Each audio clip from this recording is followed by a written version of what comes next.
السلام علیکم محترم ناظرین، تو آئیے سنتے ہیں ایک اسیبی مکان کی پر اسرار کہانی۔ یہ واقعہ 1917 کا ہے۔ میرے والدین پیٹ اور لینا مرنی کو اقتصادی مشکلات کا سامنا تھا۔ ان کی نئی نئی شادی ہوئی تھی۔ نوبہتہ جوڑے کو مکان کے اصول میں سخت دشواری پیش آ رہی تھی۔ آخر انہوں نے 2 اور نوبہتہ جوڑوں کے تعاون سے ایک مکان کرائے پر لیا، جس میں ہر جوڑے کے لیے صرف ایک کمرہ تھا۔ کئی ہفتوں کی جدوجہد کے بعد آخر ایک ایسا مکان تلاش کرنے میں کامیاب ہو گئے جس میں 7 کمرے تھے اور کرایہ بھی بہت کم تھا۔ یہ مکان ایک سڑک کے اختتام پر کھیتوں کے بیچوں بیچ واقع تھا اور عقب میں خوش رنگ درختوں کے جھنڈ تھے۔ 3 منزلہ مکان سورج کی روشنی میں دور سے چمکتا دکھائی دیتا تھا۔ تینوں جوڑے خوشی خوشی نئے مکان میں منتقل ہوئے۔ پہلی منزل میں سامان رکھا۔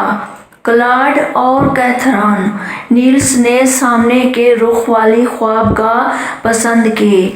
ڈک اور نورا جیپ مین نے دوسری منزل پر ایک وسیع و عریض کمرے کو خوابگاہ بنایا اور میرے والدین کے حصے میں وسیع ہال کے سرے کا کمرہ آیا۔ مکان چونکہ بہت بڑا تھا، اس کے لیے تیسری منزل کو بند رکھنے کا فیصلہ کیا گیا تاکہ گرمی سے بچاؤ بھی رہے اور سامان بھی زیادہ بکھرنے نہ پائے۔ سامان کو ترتیب دینے اور مکان کی آرائش میں زیادہ وقت نہ لگا کیونکہ مکان پہلے ہی سے خوب سجا ہوا تھا۔ گھر کے انتظام و آرائش، شاندار باغیچہ، سنگ مرمر کے چبوترے مالکوں کے تحمل کی شہادت دے رہے تھے۔ نوجوان جوڑے حیران تھے کہ مالکوں نے اس قدر شاندار مکان چھوڑنا کیسے گوارا کر لیا۔ امی کو پرانی چیزیں جمع کرنے کا جنون تھا اور اس مکان میں پرانی چیزوں کا خزانہ دیکھ کر ان کی خوشی کی کوئی انتہا نہ رہی۔ سامنے کی خوابگاہ میں شاندار ٹائلوں کی مخروطی انگوٹھی تھی۔ یہ کمرہ بیضوی تھا، چھت گنبد دار جس کے وسط میں خوبصورت زنجیروں کے ساتھ مورتیاں لٹک رہی تھیں۔ خوبصورت بالکونی نے مکان کا حسن دوبالا کر دیا۔ انہیں اس مکان میں آئے چند دن گزر رہے تھے۔ کیتھرین، نورا اور امی سیڑھیوں کے دروازے پر رنگ کر رہی تھیں۔ انہوں نے بل کھاتی ہوئی آہنی سیڑھیوں پر کسی کی دوڑنے کی آواز سنی۔ وہ تینوں یکدم مڑی۔ پوری سیڑھیاں ان کے سامنے تھیں، تاہم پیروں کے چاک کے باوجود سیڑھیوں پر کوئی نظر نہیں آ رہا تھا۔ اس رات جب انہوں نے اس کا ذکر مردوں سے کیا تو ان کے لبوں پر مسکراہٹ پھیل گئی اور معاملہ ختم ہو گیا۔ کئی روز بعد رات کو جب گھر کے لوگ گہری نیند سو رہے تھے، کیتھرین کی خوفناک چیخ نے انہیں جگا دیا۔ وہ پکار رہی تھی، کوئی میرا گلا گھونٹنے کی کوشش کر رہا ہے، مجھے بچاؤ، میں اٹھ نہیں سکتی۔ سب اس کے خوابگاہ میں جاگے۔ وہ کسی نادیدہ طاقت سے الجھی ہوئی تھی اور وحشیانہ انداز میں ہاتھوں کو ہوا میں لہرا رہی تھی جیسے ہوا سے لہر رہی ہو۔ اس کے خاوند کا چہرہ خوف سے زرد ہو گیا تھا۔ وہ کیتھرین کو بستر سے اٹھانے کی ناکام کوشش کر رہا تھا کہ نادیدہ طاقت نے زور کے دھکے سے کیتھرین کو فرش پر گرا دیا۔ اس کے ٹخنے پر موچ آ گئی اور سرد دیوار سے جا ٹکرائی۔ کلاڈ اور کیتھرین تو اسی دن مکان چھوڑ دینا چاہتے تھے، مگر انہیں دوسروں کے اصرار پر اپنا ارادہ بدلنا پڑا۔ کیتھرین کے علاج کے لیے ڈاکٹر کو بلایا گیا۔ وہ اس علاقے کا پرانا باشندہ تھا اور مکان کے مالکوں سے اچھی طرح واقف تھا۔ جب اس سے رات کے واقعے کا ذکر کیا گیا تو وہ بڑبڑایا، عجیب بات ہے، یہ مکان؟ پھر ایک دم خاموش ہو گیا اور اصرار کے باوجود مزید کچھ کہنے سے انکار کر دیا۔ چند دن بعد پھر سیڑھیوں پر کسی کے اوپر جانے کی چاپ سنائی دی، جو سیڑھیوں کے سرے پر چند لمحوں کے لیے رک گئی، اور جب دوبارہ سنائی دی تو غسل خانے کا دروازہ زور سے بند ہوا اور پانی سیلفی میں گرنے لگا۔ میرے ابا سیڑھیوں کی طرف لپکے اور غسل خانے میں جا پہنچے۔ وہاں کوئی نہ تھا، لیکن پانی پوری تیزی سے گر رہا تھا۔ ابا نے اسے بند کر دیا اور واپس آ گئے۔ تھوڑی دیر بعد دوبارہ کسی کے اوپر جانے کی آواز سنائی دی۔ ابا اس کے تعاقب میں دوڑے، سیڑھیوں کے اوپر جا کر آواز کچھ دیر کے لیے بند ہو گئی، پھر آہستہ آہستہ غسل خانے کی طرف بڑھی۔ پھر ان کا دروازہ کھلنے اور بند ہونے کی آواز سنائی دی، لیکن دروازے میں قطعاً کوئی جنبش نہ ہوئی تھی۔ سیلفچی اور نہانے کے ٹب میں پانی گرنے کی آواز سنائی دے رہی تھی، حالانکہ پانی بالکل بند تھا۔ شام کو جب گھر کے لوگ کھانے کی میز پر جمع ہوئے تو سیڑھیوں سے کسی کی اترنے کی آواز سنائی دی۔ وہ سامنے ہال کی طرف دوڑے، ساتھ والے کمرے کا دروازہ کھلا اور کوئی باہر نکل گیا، حالانکہ کلاڈ نے اس دروازے میں تالا لگا رکھا تھا۔ کلاڈ کو شک ہوا کہ کوئی اوپر ہے۔ وہ اطمینان کرنے کے لیے سیڑھیاں چڑھنے لگا کہ اچانک بھاری قدموں کی چاپ سنائی دی۔ کوئی نیچے آ رہا تھا۔ وہ غیر محسوس طور پر کلاڈ کے پاس سے گزر گیا۔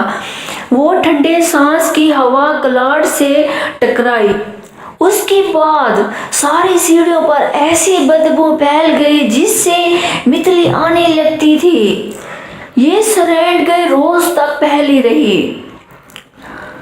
وہ ان واقعات کے بعد مکان چھوڑ دینے، لیکن کرایہ بہت کم تھا اور اب تک اس خیال سے رکے ہوئے تھے کہ یہ محض وہم ہے۔ لیکن اس روز انہوں نے فیصلہ کیا کہ اگر دوبارہ کوئی واقعہ نمودار ہوا تو وہ مکان چھوڑ دیں گے۔ اس رات جب وہ گہری نیند سو رہے تھے، جھگڑے کی کھڑکھڑاہٹ سے جاگ اٹھے۔ گھوڑوں کے دوڑنے کی آواز صاف سنائی دے رہی تھی اور جھگڑے کے پونچوں کی کھڑکھڑاہٹ سے مل کر عجیب ارتعاش آمیز شور پیدا ہو رہا تھا۔ یہ شور آہستہ آہستہ مکان کے عقب میں جا کر ختم ہو گیا۔ پھر سرگوشیوں کی آواز آنے لگی جو بتدریج بلند ہوتی گئی، لیکن کوئی لفظ سمجھ نہیں آیا۔ ایک نیا شور پیدا ہوا اور بھاری شہتر جھگڑے سے اتارے جانے لگے۔ جو ہی سورج کی پہلی کرن نمودار ہوئی، جھگڑا جیسے ہی چل پڑا اور پھر رفتہ رفتہ اس کی کھڑکھڑاہٹ فضائل تحلیل ہو گئی۔ اس کے بعد ہفتے کے دوبارہ ایسا ہونے لگا اور یہ معمول بن گیا۔ کئی ہفتے بعد اچانک ایک نئی آفت پیش آئی۔ مکان کے عقب میں ایک پرانی اور رنگ آلود پون چکی عرصے سے متفیل پڑی تھی۔ ایک روز طلوع سحر سے پہلے چوٹی پر شور پیدا ہوا، پھر کسی چیز کے گرنے کی آواز سنائی دی۔ دیکھنے والے کو کچھ نظر نہ آیا، لیکن کوئی چیز تھی جو پون چکی کے پتھروں سے رگڑ کھاتی ہوئی گڑپ کی آواز سے نیچے گری تھی۔ ابا نے جب اس واقعے کا ذکر شہر میں کیا تو انہیں بتایا گیا کہ کئی سال پہلے ایک مزدور پون چکی سے گر کرم گیا تھا۔ اس وقت تیز جھکڑ چل رہا تھا۔ وقت گزرتا گیا، وہ مکان میں ہونے والے شور و شغب کے عادی ہوتے گئے۔ ایک صبح انہیں ایک نئے حادثے سے دوچار ہونا پڑا۔ ڈاکتا خانے سے میوے کا مرتبان لینے گیا۔ اس نے ایک چھوٹے باکس پر کھڑے ہو کر اونچے تان سے مرتبان لینے کے لیے ہاتھ بڑھایا ہی تھا کہ اچانک زمین حرکت کرتی محسوس ہوئی۔ اس نے اسے معمول زلزلہ قرار دیا، مگر زلزلے میں شدت پیدا ہوتی گئی اور وہ ایک دھچکے سے سر کے بل گر پڑا۔ جھٹکا رکا تو تاریک کمرے کے ایک کونے سے گہری آواز سنائی دی، جیسے کوئی دیو سانس لے رہا ہو۔ ڈک مرتبان اٹھا کر واپس ہوا۔ وہ دروازے کے قریب پہنچا ہی تھا کہ آہ اور شور دوبارہ سنائی دیا، جو غصے اور اضطراب سے بلند ہوتا جا رہا تھا۔ دروازہ بند ہونے کے ساتھ شور بھی رک گیا۔ میرے ابا اور کلاڈ نے اسے ڈک کے عصبی تشخیص کا کرشمہ قرار دیا۔ وہ دونوں تہہ خانے میں اتر گئے اور شور دوبارہ بلند ہونے لگا۔ انہیں ڈک کی زبان پر یقین کرتے ہی سیڑھیاں چڑھتے ہوئے شور ان کا تعاقب کرتا رہا اور اس وقت تھما جب وچ خانے کا دروازہ بند ہو گیا۔ امی نے مذاقاً کہا، تہہ خانے میں ایک عجیب الخلقت مخلوق ہے جس کا آدھا دھڑ انسان کا اور آدھا بیل کا ہے، مگر اس پر کوئی نہ ہنسا بلکہ سب سنجیدہ ہو گئے۔ کلاڈ نے بازار سے مضبوط چٹکنی لا کر تہہ خانے کا دروازہ بالکل ہی بند کر دیا۔ ایک دن بعد دوپہر امی کیتھرین اور نورا تیسری منزل کو جانے والی سیڑھیوں پر چڑھیں۔ ان کے سامنے کچھ فاصلے پر آگ کالا اور روشن تھا۔ تیسری منزل کی برساتی ایک خوبصورت منظر پیش کر رہی تھی۔ وہ دروازے کھلے چھوڑ کر اوپر چھت پر چلی گئی۔ چند لمحے بعد الاؤ سرد پڑ گیا اور دروازہ جھٹکے کے ساتھ بند ہو گیا، جیسے وہ اپنی کوشش کے باوجود جو دھول نہ سکے۔ کئی گھنٹے بعد جب رات کے سائے گہرے ہونے لگے اور ان کے خاوند گھر لوٹے تو انہوں نے اپنی بیویوں کو باہر نکالا۔ دیکھ بھال کے معلوم ہوا کہ دروازہ کسی نے بند کیا تھا، چٹکنی لگی تھی اور اسے مزید احتیاط کے لیے دبا دیا گیا تھا۔ کچھ روز بعد امی کے دادا دادی مسٹر اور بیگم کلوس ملنے کے لیے آئے۔ دادی اماں ٹھگنے قد کی خاتون تھی لیکن بلا کا مضبوط ارادہ رکھتی تھی۔ ان کا تعلق ایسے خاندان سے تھا جس کے تمام افراد روحانیت کے عامل تھے، مگر دادا ابا ایسی چیزوں کو روحانی قرار دیتے تھے۔ خشک سالی میں لوگ دادی اماں کی خدمت میں حاضر ہوتے، ان سے مدد چاہتے۔ وہ کسی تالاب کے کنارے خاموش جا بیٹھتی اور اپنی توجہ آسمان پر مرتکز کر دیتی۔ تھوڑی ہی دیر میں بارش ہونے لگتی۔ وہ اپنی قوت ارادی سے بے جان چیزوں کو کمرے میں گھومنے، لڑکھنے اور ناچنے پر مجبور کر دیتی۔ ایک دن دادا عین اس وقت گھر پہنچے جب دادی اماں ایک کرسی کو کمرے میں گھما رہی تھی اور خود اپنے 250 پاؤنڈ وزن کے ساتھ اطمینان سے اس وقت برجوان تھی۔ دادا ابا نے شور مچانا اور لڑنا شروع کر دیا اور اس وقت تک خاموش نہ ہوئے جب تک دادی اماں نے ان حرکتوں کو ترک کر دینے کا وعدہ نہ کر لیا، لیکن اس گھر کے عجیب و غریب ماحول میں ان کا وعدہ ٹوٹ گیا۔ ایک دن جب سارے لوگ بڑے کمرے کے خوبصورت آتش دن کے گرد جمع تھے، دادی اماں نے کہا، اس کمرے میں ہمارے علاوہ کچھ اور لوگ بھی موجود ہیں۔ آتش دان کے اوپر سنہری بالوں والی ایک خاتون کی تصویر لٹک رہی تھی۔ اس کے خاوند خال دلکش اور رنگ حسین تھا۔ بال خوبصورت انداز میں شانوں پر بکھرے ہوئے تھے۔ میں یقین سے کہہ سکتی ہوں کہ اس خاتون کی موت طبی نہیں تھی، اسے آہستہ آہستہ زہر دے کر مارا گیا، مگر لوگوں نے اسے طبی موت جانا۔ دادا ابا ایک دم چونکے۔ ان کے چہرے کے تاثرات بتا رہے تھے کہ وہ دادی اماں کو وعدہ یاد دلا رہے ہیں۔ دادی یہ دیکھ کر خاموش ہو گئی۔ دوسری صبح امی نے دادی سے کہا کہ وہ مزید کچھ بتائیں۔ دادا شہر گئے ہوئے تھے۔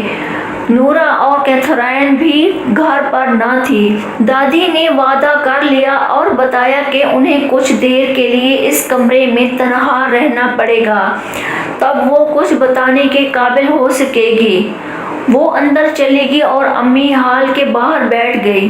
ابتدا میں کچھ دیر کے لیے مکمل سکوت رہا، پھر ایسی آواز سنائی دینے لگی جیسے گندم کے پتے ہوا میں اڑ رہے ہوں۔ یہ شور اونچا اور کئی آوازوں میں بدلتا چلا گیا۔ امی نے گھبرا کر ہال کا دروازہ کھول دیا۔ کمرے میں خوفناک شور بدستور جاری تھا۔ ہوا اتنی سرد اور تیز تھی کہ رونگٹے کھڑے ہوئے جاتے تھے۔ دادی سکتے کے عالم میں ایک کرسی پر بے حسن و حرکت پڑی تھی۔ امی گھبرا کر آگے بڑھی اور ان کی ہتھیلیاں رگڑنے لگی کہ اچانک ابا اور دادا کمرے میں داخل ہوئے۔ یہ دیکھ کر وہ بھی گھبرا گئے اور انہیں اوپر خوابگاہ میں لے گئے۔ تھوڑی دیر بعد جب دادی کو ہوش آیا تو امی ان کے پہلو میں بیٹھی تھی اور دادا وہاں نہ تھے۔ انہوں نے امی سے کہا، تمہیں کمرے میں داخل نہ ہونا چاہیے تھا۔ وہ یہ بتانے پر رضامند ہو گئے تھے کہ انہیں کیا چاہیے اور وہ کس شرط پر مکان چھوڑیں گے۔ اچانک تم کمرے میں داخل ہو گئی۔ اس مکان میں ایک زبردست المیہ وقوع پذیر ہوا ہے۔ سنہرے بالوں والی عورت کو مارا گیا ہے۔ اس گھر میں کوئی غیر انسانی اور بے رحم مخلوق ہے۔ میں ان چیخوں سے نہیں ڈرا کرتی، مگر آج میں بھی خوف زدہ ہوں۔ امی نے محسوس کیا کہ دادی اماں کا چہرہ غیر معمولی طور پر زرد ہے اور ان کی زبان بات کرتے ہوئے لڑکھڑاتی ہے۔ دادی اس سے پہلے کبھی اتنی خوف زدہ نہیں ہوئی تھی۔ دوسری صبح دادی نے جانے کی تیاری شروع کر دی، کیونکہ رات بھر کوئی انہیں تنگ کرتا رہا تھا اور وہ ایک لمحے کے لیے بھی سو نہ سکی تھی۔ وہ ہال کمرے کی تصویر کو آخری نظر دیکھ لینے کے لیے اندر داخل ہوئی۔ امی اس وقت باورچی خانے میں تھی کہ اچانک دادی اماں کی چیخ سنائی دی۔ گھر پر صرف امی اور ابا موجود تھے۔ وہ دوڑتے ہوئے کمرے میں داخل ہوئے۔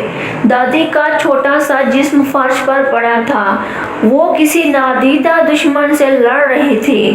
ان کے ہاتھوں کی حرکت سے معلوم ہوتا تھا کہ وہ اس کا گلا دبا رہی ہے کہ اچانک وہ فرش سے اٹھی اور لڑکھڑا کر کوچ پر گر گئی۔ ان کا چہرہ زرد ہو گیا، دم گھٹنے لگا اور یہ اس بات کی علامت تھی کہ کوئی ان کا گلا گھونٹ رہا ہے۔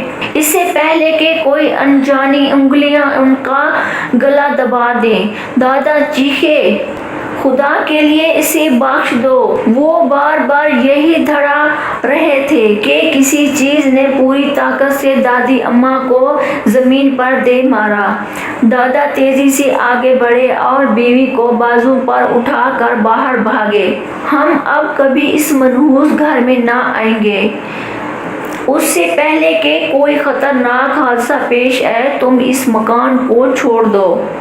امی جب دادی اماں کو الوداعی بوسہ دینے کے لیے جھکی تو انہوں نے سرگوشی کی۔ میں اس سنہری بالوں والی خاتون سے مصروف گفتگو تھی کہ میں نے اس کے پیچھے ایک خوفناک مخلوق کو کھڑے ہوئے دیکھا۔ یہ قامت میں آدمی کے برابر ہے، مگر میں نے اس سے پہلے ایسی مخلوق کبھی نہیں دیکھی۔ اس کی نارنجی رنگ کے بال سخت کھڑ رہے اور کھڑے ہیں اور ہاتھ اندر کی طرف مڑے ہوئے۔